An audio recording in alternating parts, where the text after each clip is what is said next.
Welcome to the Hit Your Target podcast. I'm your host, Laura, and on my podcast today, I am thrilled to welcome Emma Tatlow, CEO of Active Lincolnshire. With a background spanning nearly 2 decades in the tourism sector, Emma brings a unique perspective to her role.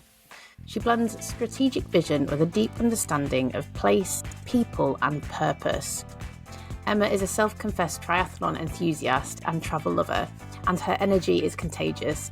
It's clear she's driven by more than just KPIs and strategy documents. Now at the helm of Active Lincolnshire, Emma channels her energy into a bold mission, getting more people more active more often. Whether it's championing inclusive activities, breaking down barriers to participation, or sparking new ideas with community partners, Emma's all about making movement a part of everyday life. Join us as we delve into Emma's personal journey, her vision for Active Lincolnshire, and the innovative ways she's encouraging positive change in the region. Let's get started. Hi, Emma. So thank you so much for joining me today. It's great to have you on my podcast. And so we know you're the CEO of Active Lincolnshire now, and to get to this position, you must have gone through an awful lot of successes. And I want to talk about your successes outside of that as well, because you live and breathe the active part. So tell me a little bit about what that means for you. Yeah, hi Laura. It's great to be here. I guess from a professional perspective, I'd had a career in a completely different sector actually. So personally, I was always interested in physical activity and being active, although I've never really been a sporty person.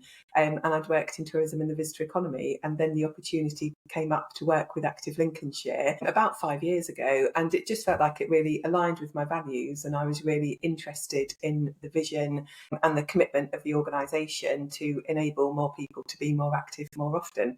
So yeah, it kind of felt like a really nice marrying of my personal interests and my values along with my knowledge of being in Lincolnshire. Amazing. So I want to understand, and in the spirit of Hit Your Target, what's been your biggest success or achievement in either personal or professional life, would you say?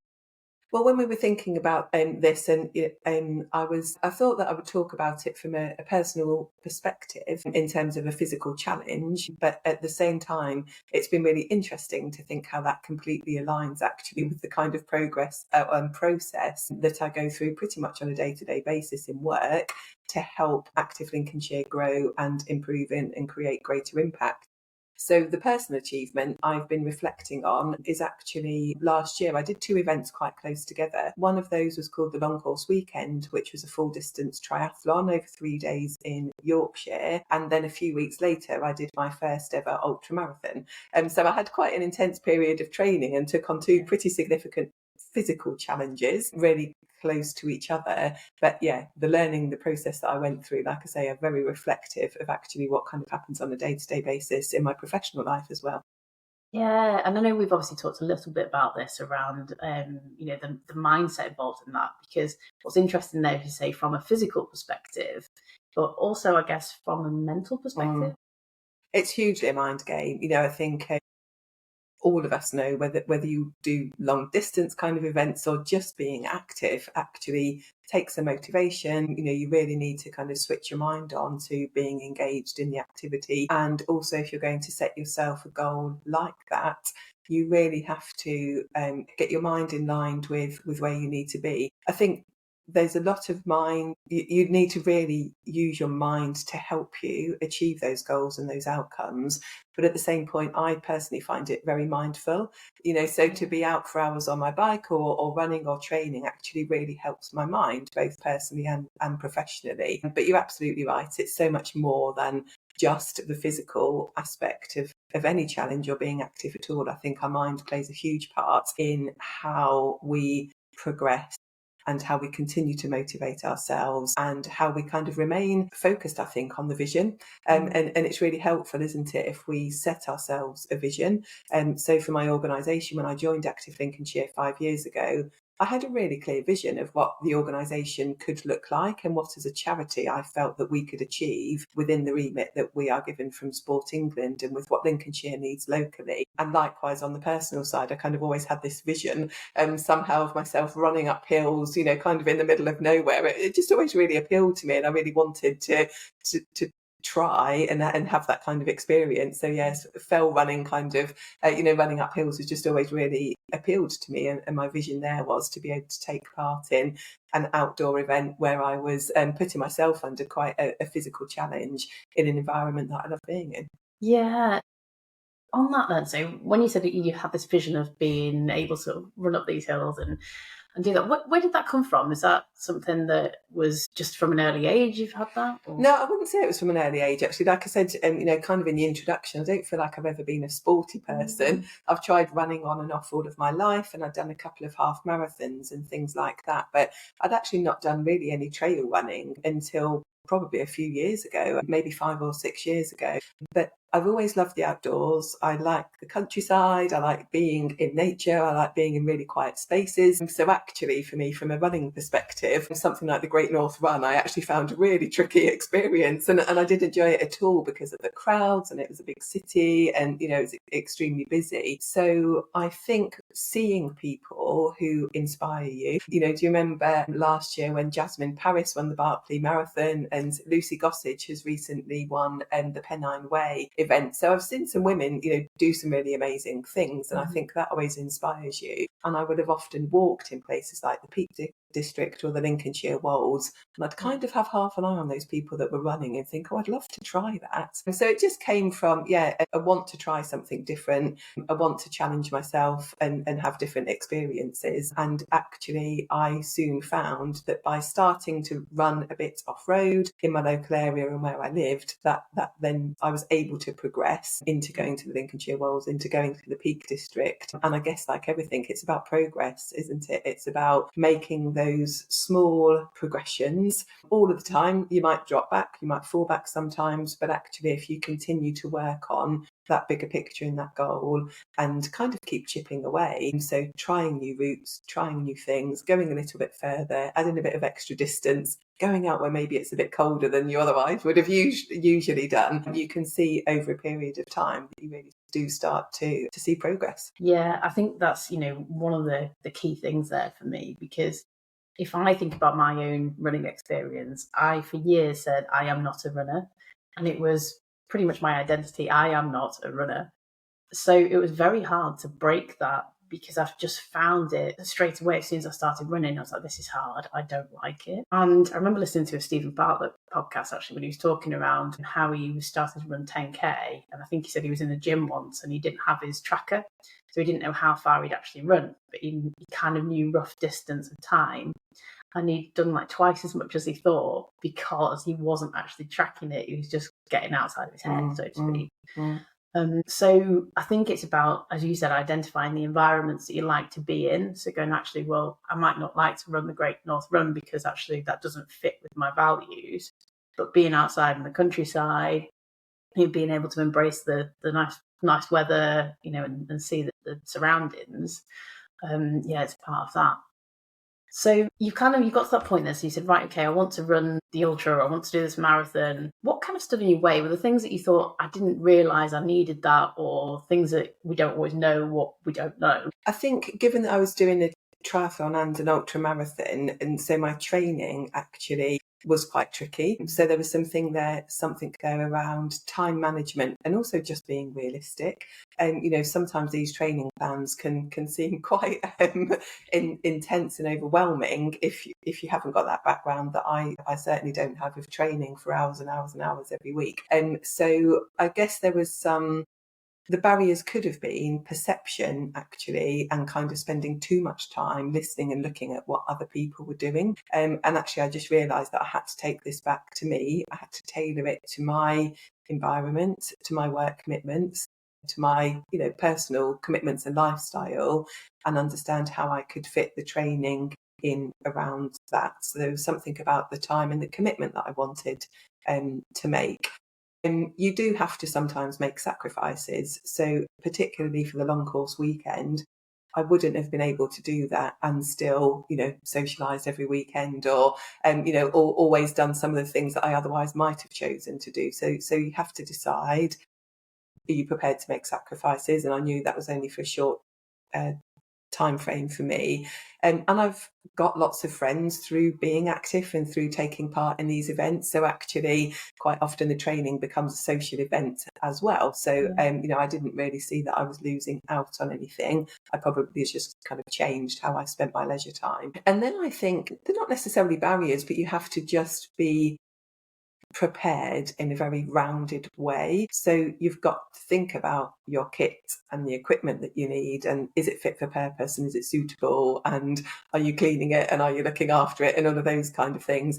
You've also got to think about how you're fueling your body, because actually even to go out on a training ride, if you're out for 5 or 6 or more hours a day, or a run, your body needs to be well fueled, and that doesn't just happen on the day or the day before. You've got to continually think about how you're fueling your body. Are you eating the right things? Are you getting enough sleep? Sleep is so important. And, are there other things that are playing on your mind or that are affecting you in any way? So I think it's just about being aware of all of the component parts that help you get to where you want to be, and finding ways to manage those, and finding things that help you. I think we're so bombarded with lots of very well-meaning and brilliant information on social media and from all sorts of experts and people out there. But actually, I found if you kind of over-listen and overlook at some of this stuff, it just becomes confusing. And it's really similar, isn't it, in our professional lives, where actually if I look at other maybe local charities, if I look at other active partnerships, everybody's doing something different and everybody's doing really brilliant work.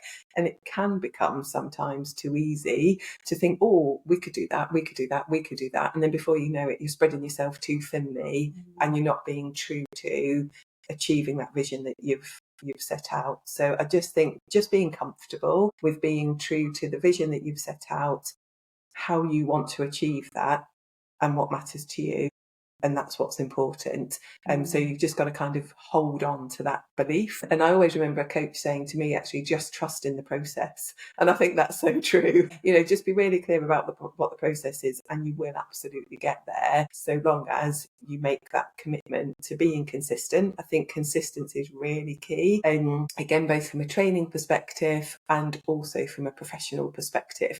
We just have to keep showing up, and we have to keep being consistent. We have to be prepared to learn when things don't go wrong, or when perhaps sometimes the time is just not right. So particularly for women at different times of the month and at different points in your life, actually, it's not really right or good for you necessarily to undertake endurance exercise or to go too heavy on the weights. At other times, that's really what your body needs, and you can respond really well to that. So it's just having that acute self-awareness and enough kind of emotional intelligence and self-awareness to know, do you know what? I'm not going to do that this week because it's just not right for me. But you know what is right for you. And for me personally, that can be finding moments where I'm spending a lot more time doing yoga or stretching or going for long walks, rather than thinking that I've got to do any kind of intense workout or too much endurance kind of activity. Yeah, I think that's so true. And I think, when you think of, I was talking about this on the previous podcast about the high performance paradox, because sometimes we set this goal and we think, this is absolutely what we need to achieve. But I go by, the kind of mantra of there's no such thing as failure, only feedback.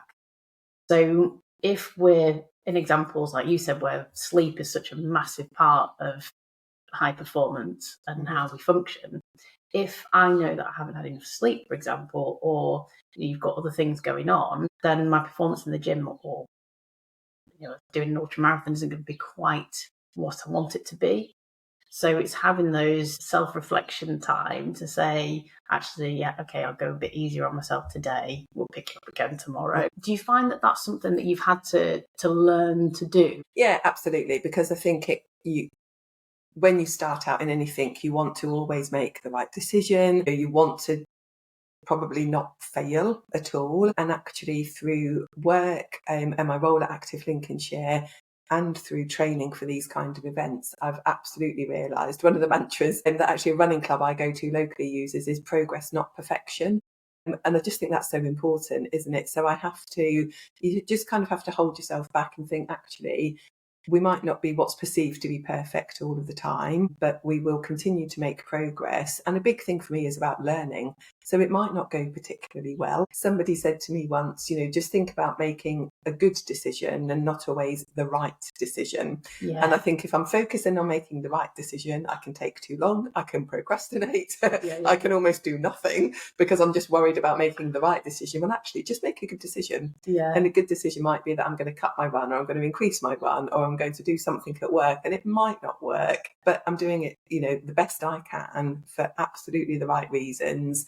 And I have got much better, I think, at realising that if it hasn't worked, there's always some learning to be had. And I think as an organisation, we're really focused at the moment on embedding this learning culture and being able to say, well, what did we do? So what was the outcome of that, and what have we learnt from that? And it's very more than acceptable. It's okay to say, well, actually, I've learned that that's not the right approach, or I shouldn't have done that, or I ate the wrong thing before my training ride, or before my event, or whatever. So I think building in that, giving yourself permission to learn through your experiences and not to be perfect all of the time. It is about progress. It's not about perfection. And I just think that's really important to kind of hold that in your mind. Yeah, I mean, that is so true. And I think, I really like what you said there around give yourself permission, because we're our own harshest critics. So being able to give yourself permission to go, actually, it's okay if this is just good. And I like as well what you said around making a good decision rather than what's necessarily the right decision. How would you come to a good decision?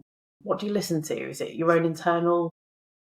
From a professional perspective, I guess you're thinking about what is the vision and the values and the goals of the organisation, and does my decision still align with that? Listening to internal conversations. I'm one person in a team who have a huge amount of knowledge and experience and skills and so on that they can bring to bear in those decisions. External perspectives as well. So thinking about how that decision might impact on stakeholders or might impact on the communities of Lincolnshire. So I have always really enjoyed learning and listening from other people, and being inspired by what other people are doing. So I think I can take lots of information and then bring all of that together and kind of work through that and decide which elements of that information I'm going to use to get to that good decision. And I think if you believe that, if you know that you're coming from a good place, you're doing the best you can, you're being the best you can be, then ultimately your decision is not going to be, you're not intentionally making a bad decision or doing anything that might harm or not reach the goals. So I think that learning piece in there is really important, isn't it? And also from a personal perspective, I really enjoy doing these events. I love the training. I love the process, often more than the event itself. I love how it really helps unravel my mind. And so spending a few hours out, jogging or cycling around the peaks or something like that is so helpful for me, just in terms of being mindful. As I've said, it brings those social connections in. I explore all sorts of parts of the country that I might not otherwise have seen, and sometimes further afield. But I'm never going to be an elite athlete. I'm not going to be on a podium. Actually, if you shave off a few minutes here or there, that's a massive personal achievement. But actually, I'm always, I think, quite kind of grounded and realistic about the bigger picture here. And I don't want to lose sight of that. The reason I'm doing this is for enjoyment, and it's for all of those other things that I can see it brings me, all of the other benefits that it brings me. Yeah, I'm not going to end up kind of on a podium somewhere. And I think, again, it's, you say that realism. I think it depends on, you said to touch on this earlier about what sacrifices you want to make. So I think if you were to say, yes, I do want to end up on the podium stage, I mean, I talk about Arnold Schwarzenegger a lot because he had this vision of him being on stage and being Mr. whatever it was, If you want to do that, there's sacrifices that have got to be made. So you then have to train every day. I was talking on my podcast with Sky Andrew, who's talking about how some athletes will train on Christmas Day because that's what it takes to be at that top level. So if you're realistic, well, actually, I don't want to do that, so I'm not going to be at that position, and that's okay. And I think that's where the danger is sometimes, is that people go, I want X, I want to be a CEO, or I want to be, an ultra marathon runner. but they don't want to put the effort and the sacrifice in. Yes, absolutely. And I think it is about sacrifice, isn't it? It's about realism, like you say, and it's about, does this fit with my values? Does this fit with the lifestyle that I want to lead? Work is really, really important, isn't it? But, we've got to make sure that it doesn't dominate our life, actually, and that we still find time in our life to do all of those other things that we need to bring balance and to bring that sense of enjoyment and so on. I think from a career and perspective, I don't ever recall kind of sitting there thinking I want to be a chief executive. Actually, the motivation for the Active Lincolnshire role was more around the goals and the vision of the organisation and what I believed the organisation could achieve, which is what really motivated me. So that was really quite interesting because, it wasn't about the title, if you like, or the position in the organisation, but it was more about what I felt the organisation could do and the positive impact that I knew by enabling more people to lead more active lives, because I'd experienced that myself, the positive impact that could genuinely have on communities. Yeah, and I think that's probably one of the most valuable lessons there is, and when you look at a lot of entrepreneurs and people that have been successful, it's because they followed a passion rather than because it's the title or whatever that is. A lot of the work I do in coaching, we talked around this, is, aligning with the values. What's really important to you? What difference do you want to make? And I think we're seeing more and more with the new generation. You look at the youngsters that are coming through the workplace now, is they want that because it's having that bigger connection to the purpose. So I like, particularly with Active Lincolnshire, what you've done is create everything around those vision and values, and that's the stronghold that drives your team forward. I wanted to touch on as well, because I know you'd introduced Active Hour, and knowing what you know about the benefits of sport and how that's impacted, how do you bring that in? What's that brought to Active Lincolnshire? Yes, it's really interesting, isn't it? Obviously, as an organisation, with Active Lincolnshire is our title. That's who we are. But actually, we don't deliver physical activity as an organisation or as a team. So most of us, all of us really, have predominantly desk-based jobs, and we're connecting with businesses and stakeholders and other organisations rather than being in a sports hall or a park or a field or whatever it might be. And so I really wanted to create a culture within the organisation that, again, gave that permission to people to be active as part of their daily lives. I know myself, if I sit at my desk for 4 or 5 hours and don't move, by the end of that 4 or 5 hours, I'm going to be much less productive than I am if actually I do an hour and then I have a quick break, or I walk down the road, or I do a few yoga stretches, or whatever it might be. So we've really tried to bring a culture into the organisation that encourages things like walking meetings. As you've mentioned, the Active Hour, we've actually kind of committed to giving people an hour of their working week to be active. So no expectations to be at your desk. Go and do whatever physical activity you like doing. And for some people, for those people that do like to be active for longer, well, they might join that on to, the hour that they were already doing. So if you've got an event coming up that might require a couple of hours training, have an extended lunch break. It's fine. I've kind of always said to my team, if you want to turn up in your trainers or your kit, because that's relevant and it helps you to be active and it helps you with your time management, that's absolutely fine. I think, we all recognise there are obviously work commitments that we'll prioritise, and we make sure we deliver on those commitments, and we're always appropriate to the environment that we're in. But actually, I just think this should be more normal, encourage people to be active. We also set up a 5K club, so we actually share an office with some other organisations. So every Monday at 12:30, we encourage anybody to come out and do, is that kind of 5K your way? So if you want to push, walk, run, whatever you want to do, no pressure, it's social, but it encourages people to get outside. And we also organise regular litter picks. And because part of our commitment is around the environment and the environmental sustainability, but of course by going out and actually just clearing up some of the litter that lies around in our work outside of our immediate work environment, we're encouraging people to get their steps in as well. So it's just about, again, providing permissions and trying to make it really easy for people to think how they can build being active in as part of their daily lives.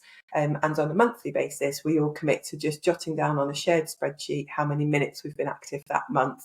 And we kind of make comments about if we've tried anything new this month or if we've had any particular achievements as well. So again, there's a bit of accountability there and some sharing across the team. Interestingly enough, we don't get particularly competitive on that. And we kind of say, it's the team goal, it's not individual goals. Sure? So most of us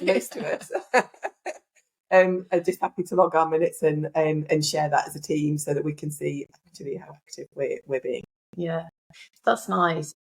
I guess it's really good to see that as a kind of wellbeing initiative as well, because it does have such a big impact on people. And I've learned a lot from working with you and the team, because the barriers to sport are huge, for either financial or physical reasons or whatever it might be. There's a lot in place there that stops people even getting out the front door. So yes, I think it's great to hear all of this. And I guess that leads me to my next question. If there's somebody out there who's feeling a bit stuck at the moment, whether that's something that they want to do in terms of a sporting activity or in their career, what would your advice be? What would you say? Gosh, that's a really good question. For me, what works is actually taking the time to just step back and have reflection time, however you do that. So that might be, just spending some time in whatever environment enables you to kind of unlock and release those thoughts and think about what is your vision. So, personally for me, it was thinking about I just want to run up hills and I want to be outside and I want to run for hours. And that was almost where the vision started. And then you think, well, how do I get there? And what small goals can I set myself that helps me get to that vision? And for me, for example, I used to be terrible at running up hills. I'd avoid hills. And obviously living in Lincolnshire, you can quite easily avoid hills. And then I suddenly thought, if I'm going to be able to run up hills, I need to start running up hills. And so I would introduce my training routine, go to the nearest hill and just run up and down it 5 or 6 times. Yeah. So that was a small goal to me. It shifted my previous behaviour. I think changing behaviour is really important, isn't it? Because so often we can think about, I'd like to be this, do that, look like this, act like that, respond like that. Unless you change your behaviour and you stick to that and you're making that progress again, then actually the outcome is not going to change.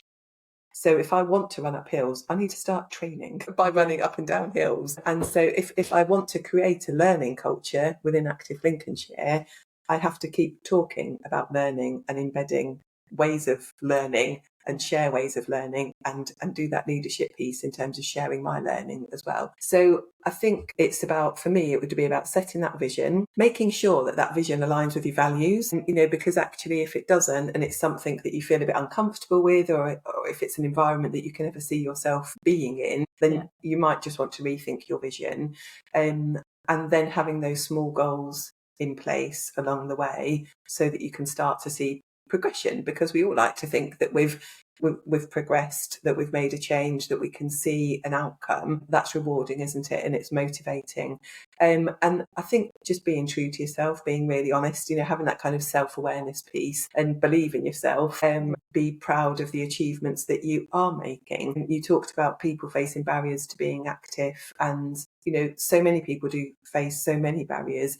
Actually, perhaps by spending 10 minutes outside or moving a day is a huge achievement for some people. Mm-hmm. And to go from nothing to 10 minutes is a massive achievement. So it's just recognising whatever your particular goals are, set those goals and be confident in that. Don't always think about somebody else is doing this or somebody else is doing that, because if we compare ourselves to others, you can quickly feel like almost you're never going to achieve what you think you could or should be achieving.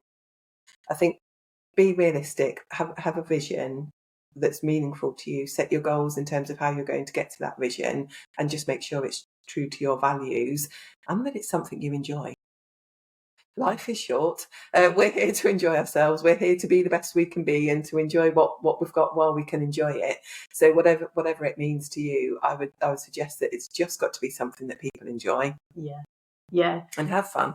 Yeah, there's so much in that, and I completely agree with what you're saying, and particularly with that comparison demon, because I always think of it in swimming, like stay in your own lane, because as soon as you start to look at somebody else and you veer off and you've gone in a different direction, stops that path forward. So yeah, fantastic. So what's next for you then, Emma? What's the next big goal that you want to hit? Oh gosh, that's a really good question. And the one that I have to say I hadn't prepared for. So at the moment, in terms of kind of physical challenges, I think given all of the training that I did last year, I'm in a really comfortable space where I'm enjoying training, if you like, but I haven't actually set myself a particular goal yet. So I can feel it's on the horizon. Spring's here. I've been pretty active over the winter. I'm ready, I think, to see what my next challenge is. But I also feel like I probably want to do something different and have a go at something else. I will definitely do another ultra marathon. That's absolutely on the cards. So I'm just having to think about what I do from that perspective. I think professionally, Active Lincolnshire is in a really strong position at the moment. Never before have people been living in such a challenging time in terms of economic uncertainty. There's lots of stuff going on with politics at the moment. There's lots of funding cuts happening, and we can see how that directly impacts everybody's daily lives. And so I think I'm really committed at the moment to making sure that Active Lincolnshire is creating the best impact and providing the best value for the communities of Lincolnshire that we possibly can. And we're playing our part in the system. We certainly don't have all of the answers and we don't have any magic wands, but I think we do bring passion and commitment and skills and expertise. So at the moment, I'm really committed to seeing the growth of the organisation and kind of creating that next phase of evolution for the organisation to make sure that we're responding to the ever-changing environment around us. Amazing. Thank you so much for your time. It's been really, really interesting, and I'm sure our listeners will have got a lot from that. So thank you again, Emma. Thanks, Laura. It was great fun talking to you. If you enjoyed this episode, please take a moment to rate the show or leave a comment. It really helps us reach more people. And don't forget to share it with anyone else who could use a little motivation today. Have a fantastic day and make sure you hit your targets.